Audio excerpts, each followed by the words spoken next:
রবীন্দ্রনাথের। উনি সহজ ভাষায় মানুষের সম্পর্কগুলোকে বোঝানোর চেষ্টা করেছেন। আসলে সম্পর্ক এতটা সহজ না। তবু আমি প্রথম চারটা লাইন কবিতার আবৃত্তি করছি। হৃদয় পানে হৃদয় টানে, নয়ন পানে নয়ন ছোটে, দুটি প্রাণীর কাহিনীটা এইটুকু বই নয় কোমট।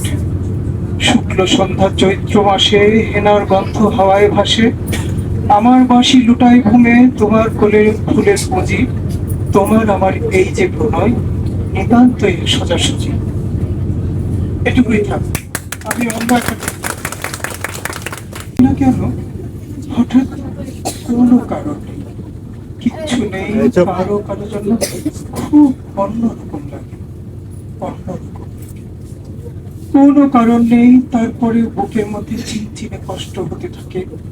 কারোকে খুব দেখতে ইচ্ছে হয়, পেতে ইচ্ছে হয়, কারোর সঙ্গে খুব ঘনিষ্ঠ হয়ে বসতে ইচ্ছে হয়, সারা জীবন ধরে সারা জীবনের গল্প করতে ইচ্ছে হয়।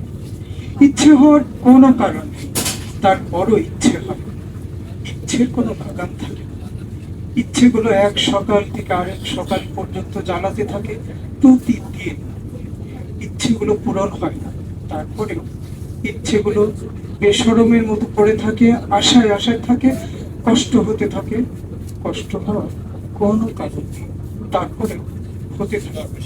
সময়গুলো নষ্ট হতে থাকে। কারো কারো জন্য জানি না জীবনের শেষ বয়সে এসেও সেই কিশোরীর মতো কেন অনুভব করি। কিশোরী বয়সে যেমন লুকিয়ে রাখতে ইচ্ছে হতো, ইচ্ছেগুলোকে এখনো হয়। কি জানি সে যার জন্য অন্যরকম